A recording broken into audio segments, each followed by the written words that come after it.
I'm Julia Atkinson-Tate. I'm course leader for the A-Level PE, and we've got Jane, my colleague, with us as well tonight to do our talk through. So I'm going to start off with a little bit of information, and then Jane and I will take questions, and we'll work together and hopefully work through. So if you've got questions that you would like to submit, then please put them into the Q&A, and Jane will forward those questions to me, and we'll work together in terms of answering them. So I can see that there are still some people coming in. So just to say again, I'm Julia Atkinson-Tate, course leader, and Jane is with me, my colleague, as well, to introduce the PE. So you can see we've got fabulous results. These are our results from our last exam year. All right, so 100% pass rate with 69% high grade students achieving A star to B. So really, really good results for our last examination, A-Level PE. Also, one of the questions, and this is why I've put, this would normally be in my classroom, it's why I've put my board here tonight. Often people ask me about dance.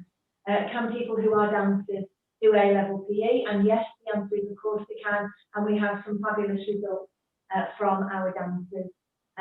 So that's just one of the usual questions that people come in and they're not really very sure. So the PE course, dance is one of the options on the PE course. So our course is 70% theory.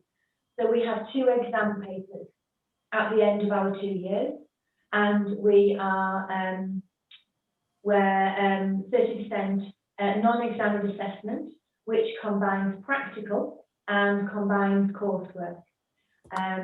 So in terms of practical, I'll start with my usual questions that I'm asked at home evening. So you are expected to be dancing at a dance school or playing football at a football club. So your sport should be done at a club, as well as, if we offer it at college, as well as played on a Wednesday afternoon at college as well.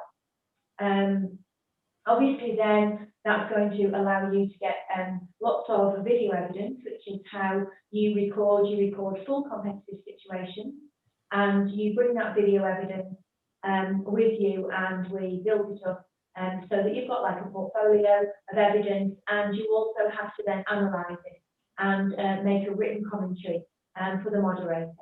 So that's moderated. There are a range of practicals on our website and on my PE bridging site that I did. There is a specification. If you are unsure, we do A2A, and it's the A-Level PE, and it's version 1.4, and you can have a look there and have a double check, or you can email me. Our email addresses are available. You can email if you're unsure as to whether or not the practical you do is on the specification. So we also do coursework. So 15% practical, 15% coursework makes up the non-examined assessment 30%, and that is where you analyse yourself or somebody else performing, and you apply your theory to that analysis. So they're my usual questions, and that's how I usually start off at open evening. So I'll ask Jane now if there's specific questions coming in, and we'll answer those. And please put in any questions that you want to ask me. Hi everyone, I'm Jane. Some brilliant questions coming in, Julia. Quite a common theme on, do you need to be playing sport regularly to study A-Level PE? And the essential answer is yes, you do. You've got to be passionate about your sport, playing competitively regularly, because that forms up to 30% of the course. We do have brilliant team games on a Wednesday afternoon as well, with a wide range of sports that you can play in college. But really, you should be passionate about playing sport before doing A-Level PE. Whichever A-levels you choose, you've got to love the subject. Somebody has asked, I didn't do PE at school, can I study at a college? And the answer is absolutely yes, you can. The main reason being that some schools don't offer GCSE or BTEC PE, and we wouldn't like to turn anyone away who's passionate about their sport. It may be that your study options were narrowed at school. We would ask you the reason why you haven't done GCSE PE, but we would certainly welcome you to the A-level course. And you would find that at the start of the course, those that have done GCSE before have an advantage. You would expect that.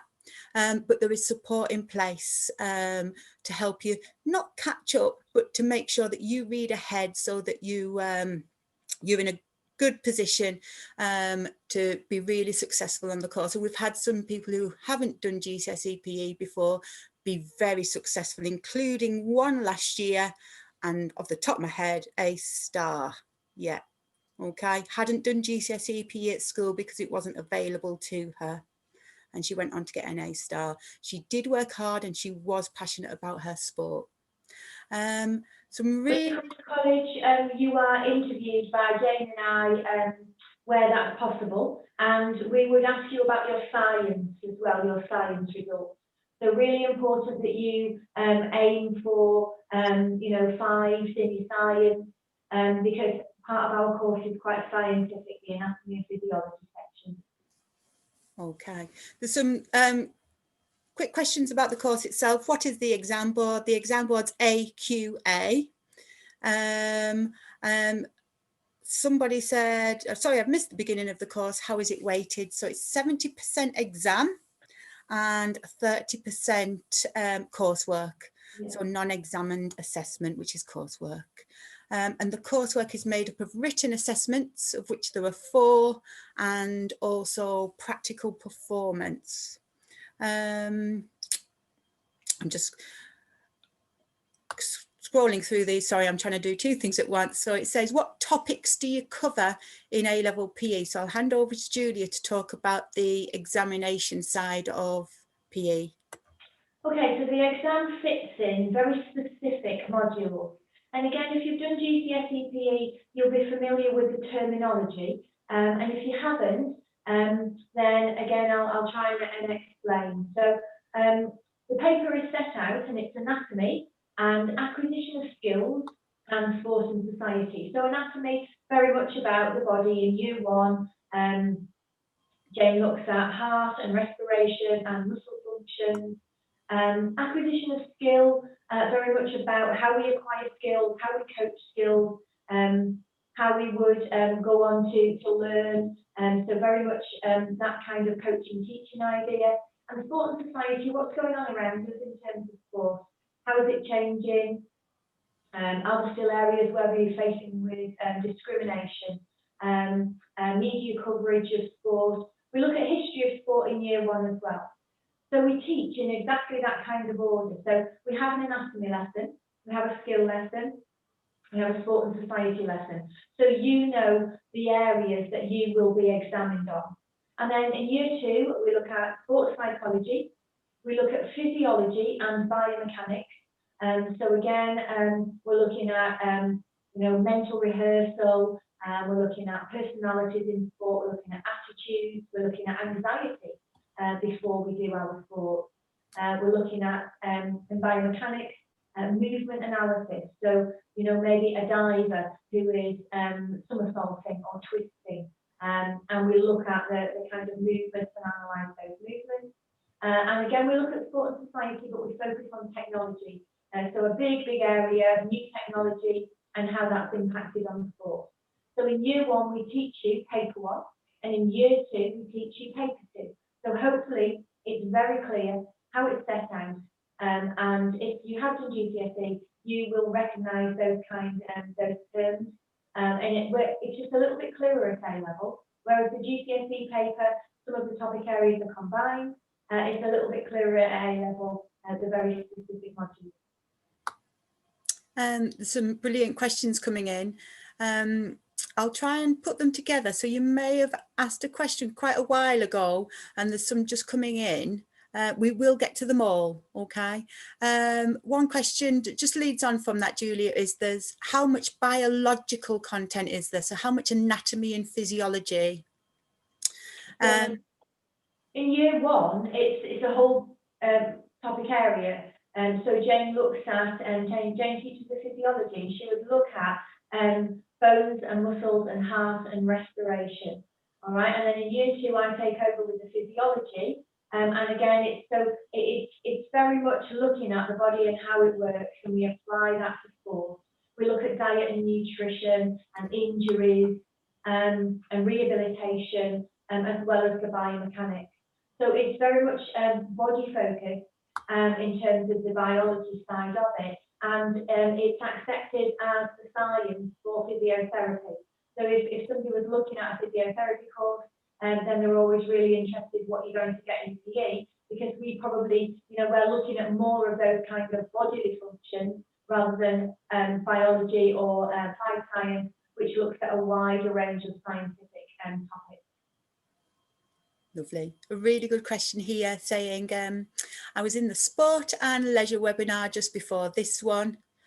What is the main difference between the two? So you've been listening to us for about 45 minutes now then, if you've been in the sport and leisure beforehand as well. So what's the main difference between sport and leisure and A-level PE? Okay, so Jane and I both teach on both courses, and the sport and leisure is very much coursework. There's no practical performance element in sport and leisure. There is some coaching, but there's no practical performance. So it's very much about coursework and assignments. So it depends on your way of learning, and it depends whether or not you want to gain some marks by being a good performer. And that's the main difference. We do have people who are very sporty, as in they know exactly what they want to do and they want to go and follow a sporting career. And they do choose PE and the single sport and leisure. So we do have people who do that. We obviously look very carefully at your programme of study and make sure that it's not too narrow, but there are the options to actually be able to do that. So it's very much a different way of learning. There could be different topic areas, and in sport and leisure it's more assignment based, whereas we're obviously leading up to an exam. Hope that answers your question.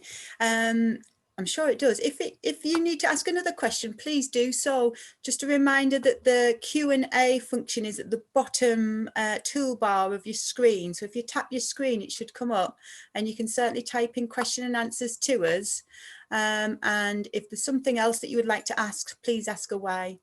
A quite particular one from a qualified referee. It's great. We have quite a few qualified referees on our course. We like having them. They're always very well disciplined. They keep the others in check as well. So I'm a qualified referee. Would this count towards participation in a sport? And unfortunately for your A-level, it doesn't. But it is a brilliant skill to have, and universities will look very fondly upon you having that refereeing course. So although it doesn't count towards the A-level, it's certainly something that we would encourage you to keep doing. And of course, it can be quite a nice little earner for you. And it displays brilliant skills of communication, of leadership, of dealing with difficult situations. So I'm sorry, but it doesn't count towards A-level. But we would certainly recommend you to a university based on the fact that you are a referee as well, and it's a brilliant qualification to have. The reason that the A-level board don't allow it, it's not just us at college, is because across all different sports, refereeing is very, very different. And what they were getting was such a range of differences in the qualification that they couldn't allow it to be on. So different sports have so many different qualifications that it's because it's not a uniform. And so, some people's refereeing courses, are really well packed in with lots of knowledge, and they have to do lots of studying for them. And other refereeing courses were not quite as robust as that. So it was an exam board decision that because there wasn't, a uniform set for the refereeing, that they wouldn't allow any refereeing at all to go ahead. But we've got 2 people who are referees on our course at the moment, and one of the boys is going to play for a team and said, actually, I'm going to play for a team as well as do my refereeing because it'll keep my fitness up. and is going to play for a team to get enough evidence for his A-level, as well as doing his refereeing, and is using it for a really good cause, as in keeping his fitness and keeping his hand in terms of playing the sport as well. Okay. Quite a few questions about entry requirements for A-level PE, and can you study both A-level PE and sport and leisure at the same time? So first of all, for the entry requirements for A-level PE. So we'd obviously look if you've done GCSE, PE or BTEC at that qualification, and we'd be talking to you about, you know, what you got, and we're particularly looking at your science. Now, I said before, you know, we're really looking at you aiming for 5, all right? We would look in terms of 4 and 5, but if you, you know, if you want to be able to view the anatomy and the physiology and the biomechanics, then the better science qualification you've got. And because you all do science, again, that makes it a fairer entry requirement, because some of you haven't had the option to do the BTEC or the GCSE PE. And yes, you can do the PE. We would talk to you very carefully about why you want to do both of them. But we do have people, like I said before, who know exactly what they want to do. They want to follow a sporting course. They want to do a sporting career. And there is a single sport and leisure and PE. And then obviously you would have a third option alongside that to make sure that your programme was, you know, wasn't too narrow. Okay, lovely. There's a couple of people who are just using the chat. We would prefer if you popped your questions into the Q&A for us, please. So use the Q&A button rather than the chat, and then we can answer your questions as they come through. Okay, so there's one here about that go together. What team games are available at college, and are there any fees for kit? Okay, so obviously with the situation as it is, students have to provide their own kit. So at the minute, there's no sharing of kit at all. All right, so we don't have, we wouldn't have like a football strip and people use them, because obviously that isn't possible at the moment. Whether or not things will change, I can't answer that question, but I doubt it very much. I would imagine that we will stay with own kit being used. So in terms of the team games that we offer football, we offer rugby, males and females, we offer netball, we offer basketball, and with those sports, we look to play in the college league as well. We've also been offering recreational badminton, and we link with the table tennis club in Darlington, so they offer sessions, and we've had table tennis coaching as well, as more of recreational sessions where people come and join as they would like to. But yeah, in terms of the team games, like I say, at the minute, in terms of kit and everything is down to having your own kit.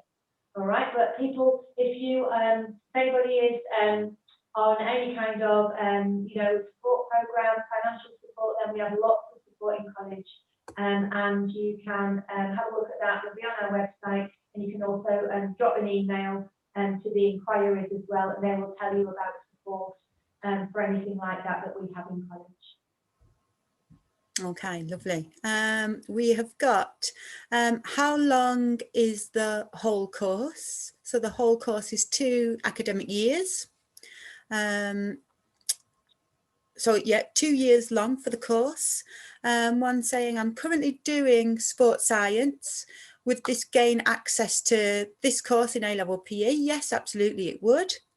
That would be great if you're already doing sports science. Some about careers, which is really nice to see that we're looking ahead. So we've got one about careers. What careers can you enter by studying PE? And also it kind of goes along with somebody who would like to become a physiotherapist. What 2 subjects would you recommend alongside PE for physio? Okay, so at A-level, the biggest thing that Jane and I would tell you is, please choose the subjects that you enjoy doing. Because to be a physio, you need to get very high grades. It's very competitive, and there is nothing that goes together. As in, you know, we would talk to you individually if you were here and say, you need to do the subjects that you will achieve the highest grades in. You can use your physical education as the science aspect of physio. So the other two make sure that you choose something that you will achieve the highest grades in. So you're looking at A's and B's for physiotherapy, and it's still as competitive.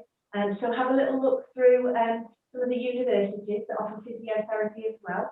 Have a look through our GE careers site, and that will give you some ideas.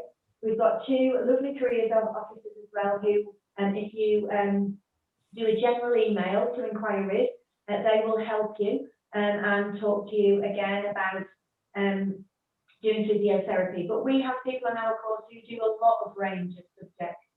All right, so there's nothing in particular that I would say. I would say A-levels is about you choosing what you enjoy and you're going to achieve your best results in. Okay, lovely. One specific one about the Rugby Academy. Is the Rugby Academy still available and does it fit in with A-level PE? Yeah, we've got quite a few students on Rugby Academy. Rugby Academy is up and running as it was before. And yes, it is a timetable option. It does mean that your timetable is quite full. And they have games exactly the same on a Wednesday afternoon. And you don't have to be in Rugby Academy to play college rugby. So we have a general rugby team, and the academy do 3 extra sessions of training if you want to be in with the academy. Lovely. That's all of the questions for now. We have got a couple more minutes. If you would like to ask another question, you're very, very welcome to. I think we've got about 5 minutes left. Give people... Okay, we're often asked in terms of how the lessons work, and something that people are often worried about is, you know, if I'm not a certain sports person, so if I'm not a footballer or I'm not a rugby player, do I actually have to take part in that practical? And the answer to that is no. So you do your practical, all right, out in terms of your competitive sport, you do that out of lesson time.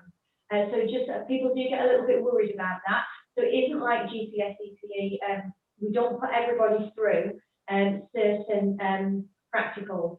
You choose at A-level one practical to do, and that you specialise in that practical, and you bring video evidence, and then we analyse it in our lessons, and we work on your commentary and we work on your coursework. So that is sometimes something that people are a little bit worried about, that they normally ask me about practical on open evening.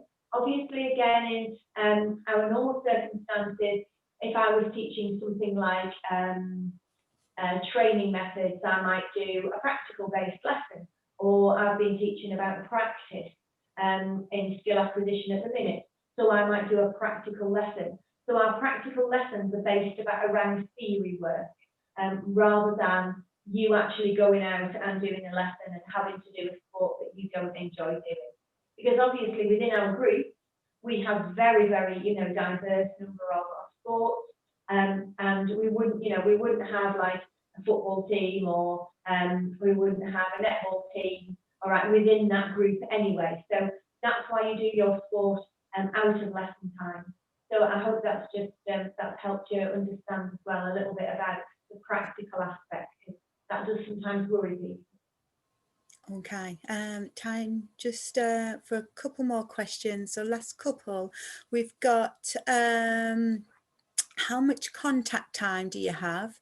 So for each A-level, it's 5 hours talk time, and that's 5 hours per year. So 5 hours in the first year, 5 hours in the second year, and that's per A-level. Is there any delivery online? My school uses Microsoft Teams. Well, the answer before then was we've improved. Julia and I were very nervous at the start of online learning. We're now whiz kids at it, aren't we, Julia? Absolutely. But yes, we don't use Microsoft Teams. We use Google Meets, but they are live. And you do get to speak to us, and you do get to ask us questions live as well. So yes, it's certainly something that we've been using since Easter, and we're getting better and better at it. Yeah. So Okay. if you, so we have some students at the moment who are isolated. They can be part of our lesson. So Jane and I will be teaching, and we'll have a Google Meet going on. So you are part of the lesson that you can't be in at that moment in time. And if anything changes, Jane and I have, like Jane said, been improving our skills. And we actually ran a full timetable all the way through lockdown of all our lessons. And we try different things in terms of, you know, PowerPoint and presentations, but we were always there. We were always doing a live classroom meet, and we've continued to do that all the way through, and obviously now for our isolated students as well, who can't be with us, they feel as though they can be part of the classroom. Lovely. Right, 2 last questions. Is there a college football team? They've just joined in this session. That's fine. You're very welcome to say hello. Yes, absolutely. There are college football teams, and in fact, there's more than one. I think there are 5.